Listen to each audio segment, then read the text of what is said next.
आप देख रहे हैं रेडियो देविका न्यूज़ ब्रॉडकास्ट में। आप सभी दर्शकों का बहुत बहुत स्वागत है। आज हमारे साथ ये जो शख्स आप देख रहे हैं, ये ज़रूर आप भी लोग इनको जानते होंगे। बड़ी बड़ी दूर से लोग इनके पास मिलने के लिए आते हैं, लेकिन इनका जो है इनके पास शायद क्योंकि आगे पीछे ये जाते रहते हैं, लेकिन आज हमारी मुलाकात इनसे हो चुकी है और ये आज हमको मिले हैं। आज हम इनसे जानते हैं। ये पांच पीर के ये मुरीद भी हैं और बड़ी बड़ी दूर से लोग इनके पास आते हैं। तो हम इनसे करते हैं अभी बात। बाबा जी, सबसे पहले तो आपका बहुत बहुत धन्यवाद जो आज आपने टाइम निकाला और आज आपकी जो मुलाकात है बहुत सारे लोगों के साथ सीधे लाइव में हो रही है। और आज हम जानना चाहेंगे, आपसे कुछ बातचीत करेंगे। तो सबसे पहले आप थोड़ी बहुत अपनी लोगों को एक पहचान बता दीजिए। मैं आपके चैनल का शुक्रगुजार करता हूँ, आपने समय निकाला है। जी जी, आपके चैनल का शुक्रगुजार करता हूँ, आपने समय निकाला है। जी जी जी जी। हम पांच पीर सरकार के मुरीद हैं। हमें बहुत सारे लोग श्रद्धालु भगत जो भी मिलते हैं, जी जी जी, तो बाबा कहते हैं। मैं इन चीज़ों से थोड़ा कहता हूँ कि बाबा नहीं है, कहना चाहिए। जिसके सेवादार कहो, पुजारी कहो, मैं मुरीद हूँ।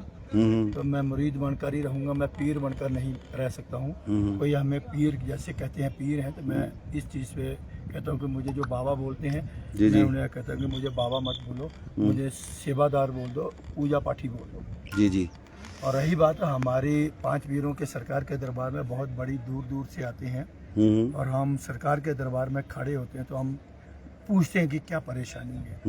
कुछ आज 10-12 दिन की बात ही बता देते हैं कि वहाँ पर 2 परिवार के सदस्य आते हैं और वहाँ एक हमारी नारी शक्ति, हमारी बहन की तरह, वहाँ वो कहती है कि मुझे खाना खाने के बाद में परेशानी होती है, सोने नहीं देता, कुछ ऐसा कुछ होता है। तो वहाँ सरकार के दरबार में खड़ी थी, खड़े खड़े मैं उनको जो भी कहना था मेरे फ़कीर ने कि हाथ तक नहीं लगाया उनको।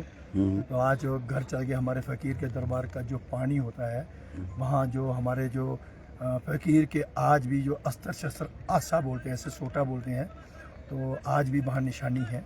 हमारे शक्ति पीर स्थान है, जिंदा पीर है हमारे 5 पीर। जी जी। और इसी वीडियो के माध्यम से उसने जाकर किसी अच्छा लगा उनको, उन्होंने जाके अपने और कहीं किसी को बताया। वहाँ से 2 बेटे और फिर उनकी मम्मी, उनकी एक बेटे की मिसेज जो उनकी घरवाली, जी जी, वहाँ से फिर उनको राहत मिली। एक किस्सा हमारी जम्मू कश्मीर का नहीं है, हमारे साथ में राजस्थान, मध्य प्रदेश, हिसार से कई ऐसे किस्से हो चुके हैं। हमारे साथ एक हिसार से एक मेरे दोस्त हर बार आते थे, तो पहचान गए थे उन्होंने कि मेरे भाई को परेशानी है और रात को जब सोने लगते हैं तो एक गेट पे आ जाता है, एक कमरे में आ जाता है, तो सोने नहीं देता है।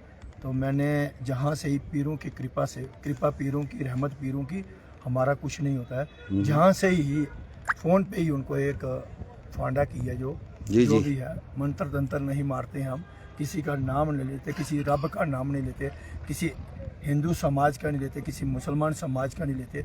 हम अपने फ़कीर को याद करते हैं, उसको हाजिर नाजिर जिंदा करके जो कुछ भी वो करते हैं वो कह देते हैं। बस उनको कई बार पूछा गया कि ठीक है।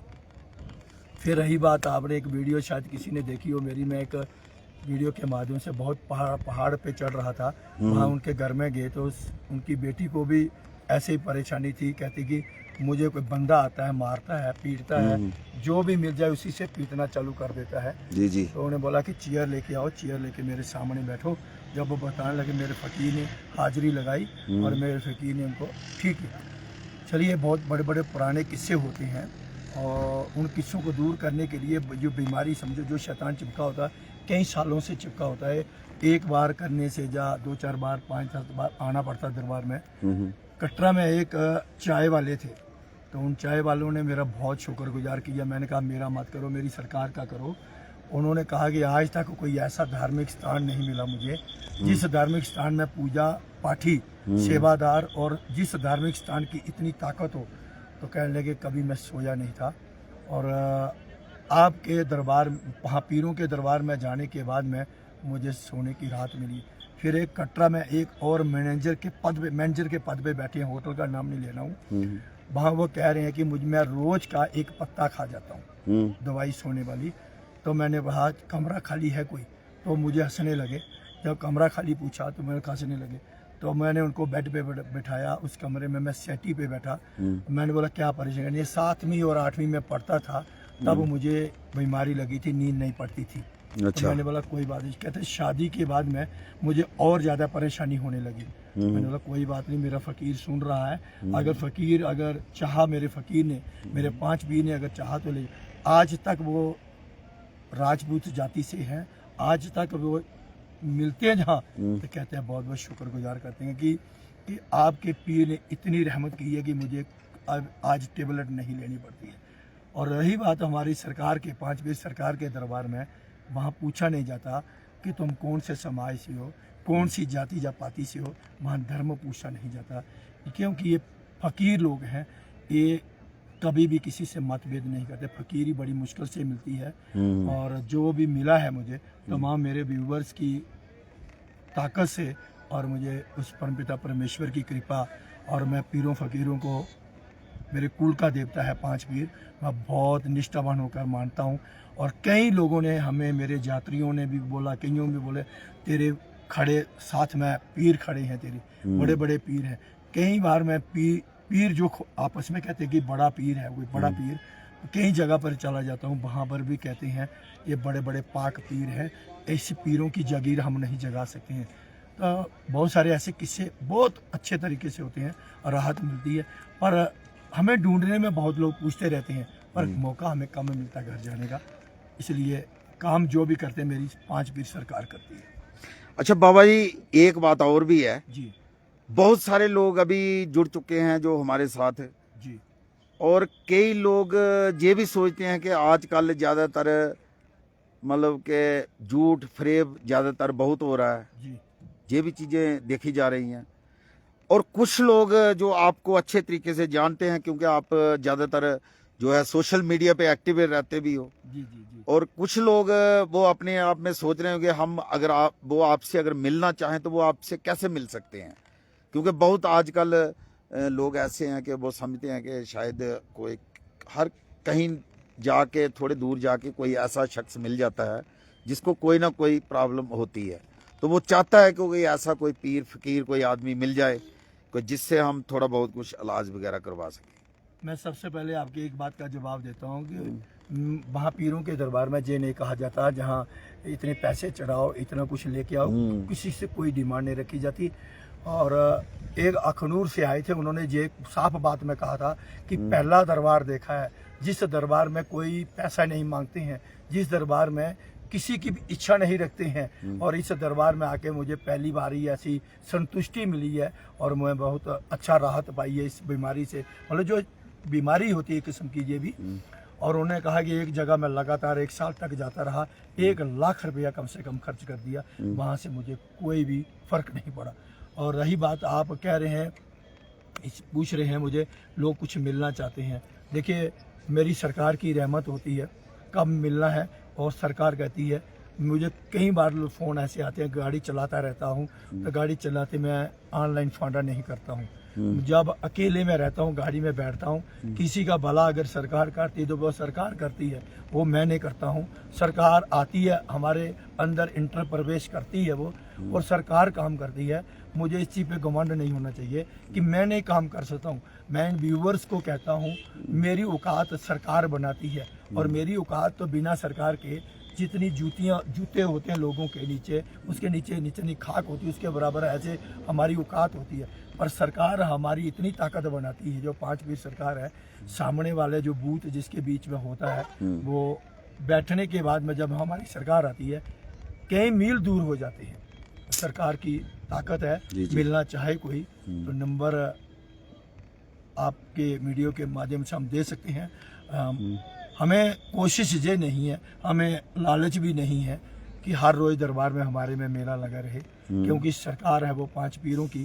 कुछ देखिए हमने दाढ़ी रखी है, इस दाढ़ी का भी कोई महत्व है दाढ़ी रखने पे, और दाढ़ी हर आदमी नहीं रख सकता है। कोसने में तो सभी दुनिया कोसती है एक दूसरे को, और जिसके भाग्य में हो उसकी मुलाकात हमारे साथ में हो सकती है, जिसके भाग्य में ना हो शायद उसे ना मिल सके, ऐसी बात है। तो बाबा जी कई बार ऐसा होता है ना कि लोग बोलते हैं कि वो हमारे बाबा जी हैं। जी नहीं, बाबा जी ना समझे हमें, हम तो पीरों के फकीरों के मरीज हैं। मैं इस वीडियो के माध्यम से एक छोटी सी बात कहना चाहता हूँ। शोपाइयाँ से एक मौलवी आए थे, हमारी पीर का दंगल होता है लोहड़ी के दूसरे दिन। शोपाइयाँ से एक मौलवी आए थे वहाँ पे, तो मौलवी जब पीरों के दूसरे दिन दंगल होता है, मुझे ऐसे जोली लगी होती है, उस जोली में मुझे बहुत सारे लोग खैर देते हैं भंडारे के लिए। तो उस भंडारे में जब खैर देते देते मैं वहां तक पहुंचा, उस मौलाना को उठा दिया मेरे फकीर ने। उसने कह दिया कि मेरे फकीर ने कहा कि 5 पीर देखना चाहते हो। मौलाना को उठा दिया। उठाने के बाद मैं कहा तेरी में इतनी ताकत है कि 5 पीरों को देखने की। तो मौलाना हाथ जोड़कर खड़े हो गए। मौलाना किसी हमारे गांव में जो हमारे मुसलमान रहते हैं भाई, उनके घर आए थे और उन्होंने कहा गलती हो गया। हमने कहा अगर सुख डालना होगा शरीर में, सुख पाना होगा, सरकार के दरबार में चले जाना, माथा टेक के क्षमा मांग लेना कि किसी मुरीद की परीक्षा ले रहे थे तो हम आपको देख रहे थे 5 पीर कहाँ हैं। तो ऐसा मत देखो, कैसे देखने की क्षमता नहीं रखो। फकीर मेरे ऐसे हैं, मैं आपको ये भी कहूँ, मैं पानी में चल रहा हूँ, अगर कोई मेरी आजमाइश करता है तो मेरा फ़कीर हाजिर हो जाता है। मैं जंगल में हूँ तो तब भी मेरा फ़कीर हाजिर होता है। कोई अगर आजमाइश करे, गाड़ी का धंधा है मेरा, मैं गाड़ी चलाता हूँ, कोई भी कुछ करता है तो मुझे फ़कीर पहले से संदेशा देता है और फ़कीर मेरी पूरी सुरक्षा करता है। और मैं तांत्रिक लोगों को कहता हूँ, जो लोग ऐसी बाधाएं करके, लोग जिनके पास तांत्रिकों के पास जाते हैं, ऐसी क्रिया बाधाएं करके दूसरे के नुकसान के लिए ऐसी चीज़ें बना के देते हैं, मैं उनसे यही कहता हूँ कि कभी भी ऐसा गंदा काम ना करें, ताकि कोई ऐसी निराकार शक्ति, ये निराकार शक्तियाँ हैं, ये पीरों फकीरों के पास निराकार शक्तियाँ हैं, ये अल्लाह के बड़े बली हैं। और जब देता है तो शक्तियाँ, उन शक्तियों के आगे तांत्रिक क्रिया नहीं चलती, भूत प्रेत नहीं रुकते। जी तो अभी देखो बाबा जी, आपने अपना नाम नहीं बताया लोगों को। बहुत लोग आपको जानते हैं वैसे, लेकिन फिर भी कुछ बंदे बीच में एक आ रहा है मैसेज एक जी, मैं कि अपना थोड़ा आपसे अगर मिलना चाहें तो वो कहाँ आके आपसे मिल सकते हैं? जी, मैं ब्राह्मण के घर जन्म लिया है और मैं बड़ी एक अच्छी बात बोलता हूँ, मैं ब्राह्मणों के घर मैंने जन्म लिया है और मैं ना मांस खाता हूँ, ना दारू पीता हूँ, ना सिगरेट पीता हूँ, ना तंबाकू का इस्तेमाल करता हूँ। और 5 पीर सरकार जो है तहसील मारे मांद्रे में, पंचायत कठाड़, गांव मुनवा, वार्ड नंबर 8 में स्थित शक्तिपीठ स्थान है। हाजिर नाजिर जिंदा पीरों की बैठक जगह हुई।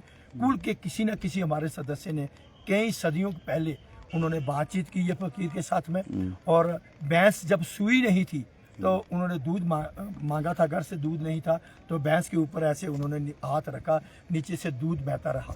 कक्की कलर की भैंस थी। उन्होंने कहा था कि आपने कभी भी इस रंग की भैंस नहीं रखनी, दूसरे कलर की आप रंग की भैंस रख सकते हैं। तो मिलने के लिए मैंने बता दिया, अपना एड्रेस बता दिया, मैं कहाँ का रहने वाला हूँ। सरकार की रहमत किस पे बरसती है, किस पे नहीं। और परीक्षा लेने वाले तो दुनिया बहुत कोशिश करती हैं। बहुत एक छोटा सा किस्सा मैं बता दूं इस वीडियो के माध्यम से। हम एक बार घर जा रहे थे, जी। हमारे गांव से 4-5 लड़के थे। तो एक लड़का ट्रैवल एजेंट था, तो वो कहने लगे, मुझे कहने लगे बाबा जी आप बहुत दूर दराज के लोगों का इलाज करते हो। मैंने बोला मैं तो नहीं करता हूँ, मेरी सरकार करती है। तो कहते हैं हमारे भी करो। कहने लगे कर्ण छटो। तो मैंने बोला मैं कर्ण नहीं छटता हूँ। कहने नहीं फिर भी कर्ण छटो। मैंने बोला नहीं छटो। सभी मेरा पीछा करने लगे। बोले ऐसे कहने लगे। मैंने बोला जाओ चावल के दाने लेके आओ, साबुत दाना मिलना चाहिए, टूटा हुआ नहीं हो। ले आए, और ढाबा था, ढाबे पे चाय पी रहे थे, जैसे टेबल पे रखा तो मैंने कहा, मैंने नहीं, मेरी आवाज अंदर से आई। फिर एक और बात पूछना, एक बड़ी बड़ी अच्छी बात है। तो आवाज निकली, उन्होंने कहा तेरे घर के सामने एक हत्या का मोहरा बाहर कुछ चीज बना हुआ है, वो ना माने। तो घर के सामने क्या बाद में माना। उन्होंने कहा कि बात ऐसी है जी। हमारी जो 4 दीवारी उसके बाहर है। मैंने बोला है ना, कि है कि नहीं है। कहते हाँ। कहने लगे मैं रात को सो नहीं सकता हूँ, मुझे कुत्ते खाते हैं, मुझे कुत्ते नोचती हैं। तो मेरी सरकार एकदम से हाजिर हुई। जब मेरी सरकार एकदम से हाजिर हुई तो मेरे मुख से आवाज निकली, जाओ आज से लेकर कुत्ते नहीं खाएंगे आपको। अच्छा जी। फिर अब एक पहलगाम की बात बताता हूँ। पहलगाम एक जगह चाय पीने चले गए, बड़ा होटल था, बहुत 3 स्टार कैटेगरी का। एक छोटा लड़का था, मेरा बड़ा गाड़ी था। मैंने लड़के को कहा जाओ जहाँ अंदर पूछ के आओ, चाय मिलेगी, नून चाय। तो उन्होंने कहा नून चाय मिलेगी, खाना नहीं मिलेगा। खाने के लिए भेजा मैंने, तो सॉरी, तो खाने के लिए भेजा, तो उन्होंने कहा नून चाय मिलेगी। जैसे जैसे वो अंदर गया तो उनको बोला नून चाय जैसे मेरे पास है। हम दोनों गए तो वहाँ बैठे बैठे फेरन कहते हैं कि फरन कहते हैं जो डालते हैं, फेरन। वहाँ 10-12 लोग थे कश्मीरी टाइप के बैठे हुए। वहाँ मेरे मुख से आवाज़ निकली, तुम 10-12 लोग यहाँ बैठे हो? कहते हाँ। एक इसमें से जा तो किसी के पास में कलाम की ताकत है, जैसे तांत्रिक की क्रिया होती है, तो जा कोई खुदा का बड़ा प्यारा है। तो मैं आ गया, 2 बार आवाज़ निकली मेरा, जैसे जे साथ में बैठे हैं ऐसे। वो मुझे कहने क्या हुआ, मैं कुछ मुख से आवाज़ निकल रही है, मेरे फ़कीर ने आवाज़ निकल रही है। रात को सो गए। उस जो वो तांत्रिक आदमी था, उस आदमी ने 2 बार मेरे साथ रात को वार्तालाप की। मुझे इतना पता होता मेरा फ़कीर बाएं हाथ से पकड़ता है, ऐसे करता है, ऐसे पकड़ के बैठा देता है। दूसरी बार फिर पकड़ता है, फिर कहता है ऐसे पकड़, फिर उसको कहता है कि उठा के ले दिखा इसको, अगर तेरी ताकत उठा सकती है। सुबह उठा, मैं जैसे एंट्री करने लगा होटल में, एक बंदा बाहर आ रहा है, तो मुझे उसने कहा 5 बार कहा आओ आओ आओ आओ आओ, फिर सब कहा। मैंने बोला मैं पीर नहीं मरीद हूँ। तो जब वो किसी जगह, बहुत जगह कोशिश की, नीचे एक बहुत बड़ी जियारत है, पहलगाम से 20 किलोमीटर नीचे है, बड़ी वहाँ उसकी आशिकाम वहाँ लेके जाने लगा। कहने लगे वो वहाँ बताते कुछ नहीं है, जंतर तंत्र तवीज़ देते, बताते नहीं। वहाँ से फिर वापस आए, गाड़ी में बैठे, एक लारीपुरा औरत में गए, वहाँ कहने पीर है लारीपुरा। तो उसको जब उसके घर एंट्री करने लगे, मेरे मुख से आवाज़ निकली, इस औरत के पास पीर नहीं है, कुछ और है। पर उसको जे नहीं बोला क्या है। पर जब वो पीर पूछा तो बच्चे उनके कहने लगे घर वाले जंगल में लकड़ी लेने गई है। फिर बाहर ऊपर उतरे, फिर वहाँ से तवेरा मिली, तवेरा में बैठे। उस आदमी ने फिर पूछा, कहने लगे पुलिया के पास में एक गेस्ट हाउस है, वहाँ सादिक भट्ट साहब पीर हैं, उनका नाम मैंने लिया। क्यों लिया? वो अच्छे थे। वहाँ उसने भी जब सीढ़ी चढ़ने लगे, उसने भी बिस्मिल्लाह किया। मैंने भी जब सीढ़ी चढ़ी, मैंने अपने हिसाब से बिस्मिल्लाह किया। मेरे फ़कीर को मैंने, फ़कीर कहने लगा आज तेरी परीक्षा लेंगे। कितनी जगह हमारी परीक्षा लेने जा रहा है मेरे मरीद को। जब वहाँ चले गए तो उसने कहा जे हिंदू लड़का, मैं मुसलमान। तो सादिक भट्ट पीर साहब ने उनको बताया, मुझे कुछ नहीं कहा। तो मैं उठने लगा, तो मैंने कहा सादिक भट्ट पीर साहब इंशाल्लाह अल्लाह पाक अल्लाह रसूल पाक की कभी इबादत होगी तो ज़रूर मिलेंगे एक बार। तो सादिक भट्ट साहब ने कहा इधर आओ। तो मैंने अपने फ़कीर को बोला देखना इधर बुलाने वाला कौन है। जब सादिक भट्ट साहब ने कहा बाजू दिखाओ, तो मैंने फिर मन में कहा, जब इतनी बात कही तो अभी सादिक भट्ट पीर ने मेरे हाथ को हाथ भी नहीं लगाया था बाजू को। तो क्या हुआ, मेरे फ़कीर हाजिर हुए, सादिक भट्ट सब खड़े हो गए। वो पीर जो सादिक भट्ट साहब खड़े हो गए, वहाँ के मौलवी थे वो भी खड़े हो गए। कहने लगे कहाँ लाया इनको, एक नहीं 5-5 पीर आए हैं, बड़े पाक पीर हैं जे, मैं इनकी जागीर को जगा नहीं सकता हूँ। फिर उन्होंने बहुत अच्छे तरीके, धीरे धीरे मेरे पीर शांत हुए। उन्होंने कुछ पढ़ते रहे अपनी कलाम शांत करने के लिए, पीरों को शांत करने के लिए। तब पढ़ने फिर बाद में मेरे से बड़े प्यार से दोस्ती की। कहने लगे संजय भाई कभी भी पहलगाम आना हो हमारे साथ, हमारे पास जरूर आना। ये पीरों की ताकत होती है, जो छेड़ता है वही इसके जाल में फिर फंस जाता है, छेड़ने वाले को तो छोड़ते ही नहीं। मेरे पीरों का एक बहुत बड़ा एक किस्सा है, जो इनका पीछा करता है तो इनको छेड़ता है, सेंटर में से कमर में से तोड़ते हैं, कमर रीढ़ की हड्डी से तोड़ देते हैं, बिस्तर पे डाल देते हैं। इनकी पीरों की सबसे बड़ी खासियत ये है जी। तो ये थे बाबा हमारे साथ संजय जी। मैं फिर से कहूंगा कि बाबा जी, क्योंकि लोग यही बोल रहे हैं कि बाबा संजय जी। अच्छा बाबा जी, मैं आपसे एक और बात पूछना चाहूंगा आज। जी पूछिए। अभी एक जनरल बात करेंगे हम कि लोग, आम एक जनता होती है, जी, उनका एक नेता कैसा होना चाहिए आपके हिसाब से? बाबा जी, आप बाबा हो, देखिए आपके हिसाब से एक नेता कैसा होना चाहिए लोगों का? ये एक बहुत बड़ा सवाल है। मैं एक उदाहरण देके बताता हूँ। देखिए मैं पीरों फकीरों का मरीज हूँ। बिल्कुल, मैंने बिल्कुल, पहले भी बिल्कुल। कहा पीरों के दरबार में हर एक जाति, हर के समाज के लोग आते बिल्कुल, हैं। बिल्कुल। और मैं उनको ये पूछता नहीं हूँ कि हिंदू हो, मुस्लिम हो, सिख हो, ईसाई हो, कौन सी जाति से पाति से हो। मैं वो धर्म नहीं पूछता हूँ, क्योंकि मेरे पर एक शक्ति है, उस शक्ति मुझे मार लगाती है। मैं ऐसी बातें करूँ वहाँ पे मुझे शक्ति मेरी क्षीण हो जाती है, ऐसा नहीं मैं पूछ सकता हूँ।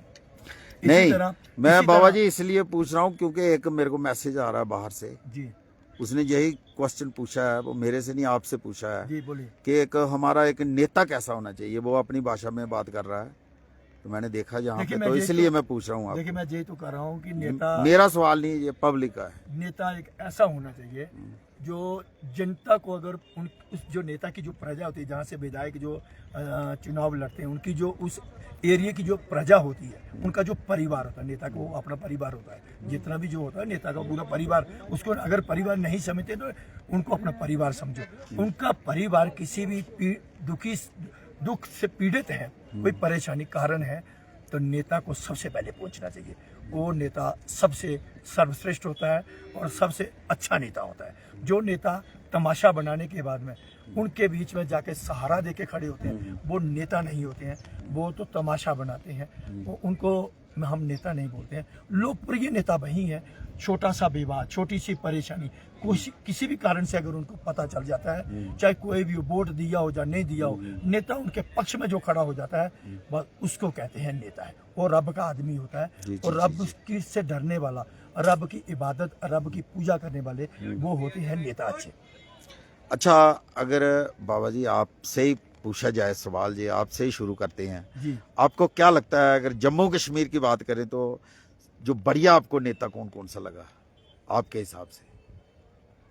अगर पार्टी के बिना देखा जाए तो पार्टियों के बिना सबसे सर्वश्रेष्ठ इस समय जो जनता की आवाज, आम हाँ, जो आदमी, जनता की आवाज गरीबों के उठाने जो वाला। मसीहा बन रहे हैं, मैं तो सीधी बात पार्टियों की नाम नहीं लेता हूँ, जो गरीबों के मसीहा बन रहे हैं इस समय करणदीप सिंह कांग्रेस से हैं, अच्छा, दिलावर सिंह मनास युवा रायपुर सभा जी जी प्रधान है, जी जी मिराज मलिक भी थे, जी जी आज भी हैं। जी, और जी। जो लोग जनता के हित के लिए गरीबों की आवाज उठाते हैं और उस आवाज को जो दबाने वाले लोग हैं, आने वाले समय के लिए उनके लिए बहुत बड़ी एक घातक सूचना है जी। क्योंकि जो आदमी दबाता, जिस आदमी को दबने से आदमी जितना दबाते हैं उतना ही ज्यादा उभरता है। जी आपको मैं बता देता हूँ, करणदीप सिंह को एक ऐसा नेता है, करणदीप सिंह बहुत गरीबों के मसीहा बन जाए, कोई भी किसी भी जगह पे हो, लोगों की हित की आवाज उठा रहे हैं। अब देख लिए दिलावर सिंह मनास जी हैं, जो किसी भी जगह पे हो, लोगों के साथ, छोटी छोटी जो बच्चों के साथ खड़े हो जाते हैं। कितनी कन्याओं की शादी करवाई उन्होंने, कितने लोगों का उनके साथ सहयोग है। और दिलावर सिंह मनास, अभी एक वीडियो देखी होगी आपने, चीफ मेडिकल ऑफिसर, सीएमओ की फुल फॉर्म है चीफ मेडिकल ऑफिसर। मैं कम पढ़ा लिखा हूँ, ज्यादा जानकारी नहीं है। अब वो बिना यूनिफॉर्म के बैठी थी वहां पे टेबल पे, और अभद्र भाषा में उन्होंने बात की। एक पेशेंट आया था अंदर, और पेशेंट को उन्होंने थप्पड़ भी मार दिया। और फिर इतनी बड़ी कोशिश की सीएमओ साहब ने, कि इतनी बड़ी कोशिश की कि बाहर दरवाजा खोलकर उसको फिर दबाने की और मारने की कोशिश की। वहाँ के कुछ गार्ड्स वगैरह वो भी हाथ नहीं डाल रहे थे। बड़ी मुश्किल से वहाँ जान छुड़ाई उन्होंने। और सीएमओ को पढ़े लिखे लोग हैं, एजुकेटेड लोग हैं, गस्टेड ऑफिसर की पोस्ट पर बैठे हैं। अगर जिस तरह दिलावर सिंह मनास जी के हैं, तो अगर वो कह देते थे भैया आप हमारे परिवार से हैं, हम 4-5 जो बैठी हैं सदस्य, नारी शक्ति या जेंट्स भी जो भी बैठे थे, तो हम अपनी बात को डिस्कस कर रहे थे, मीटिंग थी हमारी बात, हम उसके लिए 10 मिनट के लिए बैठे हैं, तो मसला वहीं पे ख़त्म हो जाता। तो ऐसे किसी के ऊपर एक नौकरी करते समय किसी के ऊपर ऐसी अभद्र भाषा बोलना, और मैं सबसे बड़ी बात ये कहूँ, सीएमओ साहब को कानून का सहारा लेना चाहिए था। उन्होंने कानून का सहारा नहीं लिया। पुलिस मंगवानी थी और कोई काम हो सकता था, पर उन्होंने ऐसी बातें बोल दी जिससे पेशेंट के हित के लिए आवाज उठा रहे थे दिलावर सिंह मनास जी, गरीबों के मसीहा थे वो। कोई पेशेंट था। मुझे दिलावर सिंह मनास बहुत अच्छे लगते हैं, और गरीबों के मसीहा जो बनकर खड़े होते हैं जी। लेकिन देखिए बाबा संजय जी, मुरीद ऐसा है कि जो भी अच्छा काम करता है उसको बाद में जेल के दरवाजे देखना पड़ते हैं, ऐसा क्यों? जनाब आप क्या लगता है, एक छोटी सी बात है कि कलयुग तो हम लोग ला रहे हैं, कलयुग खुद नहीं आ रहा है, कलयुग हम ला रहे हैं। हमारी गंदी हरकतें हैं, हमारी गंदी सोच, हमारे गंदी विचार, बहुत सारे, हर लोग गंदा काम करते हैं, पर इतना ज़्यादा अभी लोग काम करने लगे हैं, उससे ज़्यादा कल युग का प्रभाव होने लगा है। कि देखिए, बात यह है कि आपने सवाल पूछा मुझे इतना ये गहरा कि सच्चाई का, सच जो बोलता है वो हमेशा कड़वा लगता है। अच्छा, सच्चाई एक ऐसा अक्षर है सही बात कि है। शैतान होते हैं ना, शैतान, हम्म, शैतानों को भगाने के लिए एक निराकार शक्ति होती है, जैसे परमपिता परमेश्वर की। तो जो राक्षस होते हैं, और राक्षस जोनी में से शैतान लोग होते हैं। राक्षस पहले नाम सुना होगा, उस राक्षस जोनी में से शैतान लोग पैदा हुए हैं। जब वो निराकार शक्ति का अच्छा शब्द, सत्य की आवाज जब उठती है, सच जब बोलता है, वो शैतान भाग जाते हैं। तो इसलिए गुरु गोरखनाथ जी ने कहा भी है, कलयुग के समय में चोर चका लोंड बदमाश जो होगा वहीं जाके प्रधान और मुखिया देश का होगा। अच्छा बाबा पंज पीर के मुरीद हो आप, अच्छा मरीद हूँ, अच्छे मरीद हो आप। अच्छे मरीद हूँ। बड़ी बात है इसमें एक और भी है कि जैसे पहले ज़माने होते थे कि बड़े बड़ी बारिशें होती थी, बहुत कुछ होता था, लेकिन ऐसी बाढ़ें, ऐसी फ्लड कभी नहीं सुनने को मिलते थे।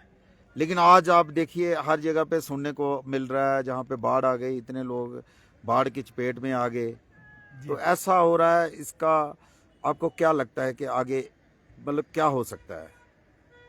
मैं इस वीडियो के माध्यम से कहूँ कि सभी धर्मों के लिए कहूँ, मैं एक धर्म की बात नहीं कहूँगा, सभी धर्मों में ऐसा हो रहा है।